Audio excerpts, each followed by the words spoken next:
Pardonnez-moi, vous évoquiez à l'instant le secteur pétrolier. Est-ce que c'est pas aussi le prix à payer? On parle de 3 mois seulement pour le moment. Le prix à payer pour donner une chance aux Européens de se faire entendre. Écoutez, je pense qu'il ne faut pas mélanger les Européens et l'Union européenne. L'Union européenne a été créée par les États-Unis pour faire prendre par les nations européennes des décisions contre leurs propres intérêts. Puisque ces décisions, bien sûr, vont aller contre l'intérêt des pays européens et bien sûr des milieux d'affaires.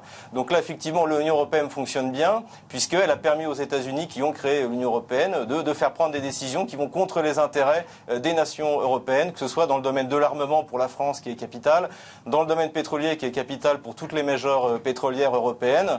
Et même, il faut voir une chose, c'est qu'appauvrir la Russie, c'est extrêmement nuisible pour l'économie européenne, puisque l'Union européenne, enfin les Européens en général, ont besoin d'une Russie riche qui puisse leur acheter des produits manufacturés, et notamment en Allemagne, et notamment en France et en Italie. Pascal Joannin, j'aimerais avoir votre réaction. Je rappelle que vous êtes directrice générale de la Fondation Robert Schuman. Avant cela, une réaction, c'est d'Angela Merkel qui vient de tomber. On connaît la réticence des Allemands, on sait qu'ils font partie des plus frileux dans ce dossier. Eh bien, Angela Merkel vient de reconnaître que ces sanctions étaient inévitables pour pousser la Russie vers une désescalade dans le conflit en cours en Ukraine. Ce que vient de dire Xavier Moreau, je vous ai vu sourire. Oui, parce que je trouve une certaine candeur dans ces gens qui font des affaires et qui font des affaires sans se poser des questions. Je pense que si M. Moreau avait sa femme et son fils qui étaient morts dans l'accident, il serait certainement plus réceptif aux sanctions, parce que les sanctions, elles sont pas simplement une volonté de sanctionner de la part de l'Union européenne, qui n'a pas été créée par les États-Unis. Elles ont été créées par 6 pays fondateurs. Je peux vous citer le nom de Robert Schuman, Konrad Adenauer. Pour moi, ils sont pas américains. D'une part, et d'autre part, c'est bien parce qu'en effet, il y a de la part de la Russie une terrible mauvaise foi. Alors on peut faire des affaires avec...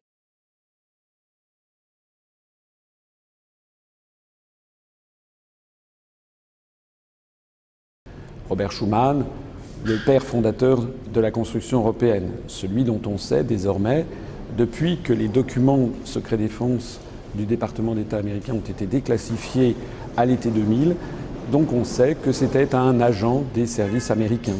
C'est lui à qui est attribuée la fameuse déclaration Schuman de 1950.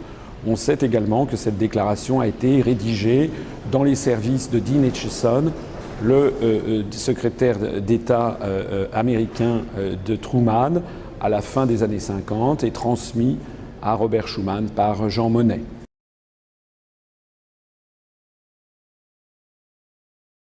Walter Hallstein a été le premier président de la Commission européenne de 1958 à 1967. Mais c'est un homme qui a une longue histoire. Walter Hallstein est né au début du XXe siècle.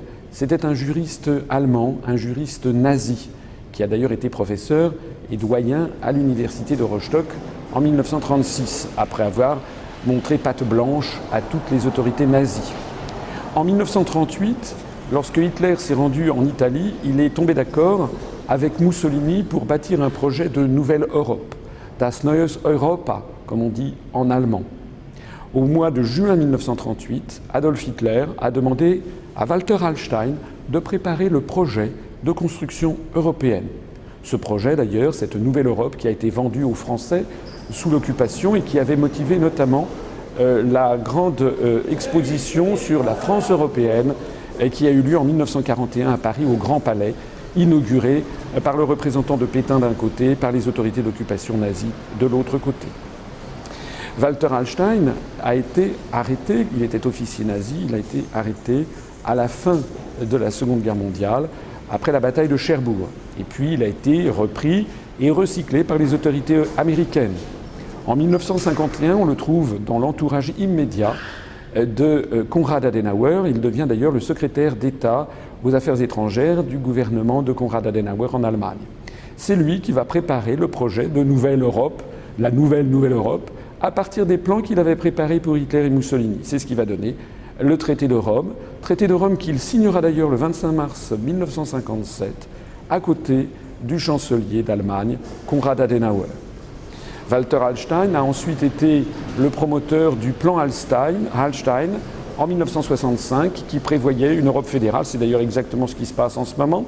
Et c'est justement ce plan Hallstein qui avait motivé Charles de Gaulle, lorsque Charles de Gaulle avait dit stop, avait décidé de ne plus envoyer aucun représentant à la Commission européenne à Bruxelles, pratiquant ainsi la politique de la chaise vide.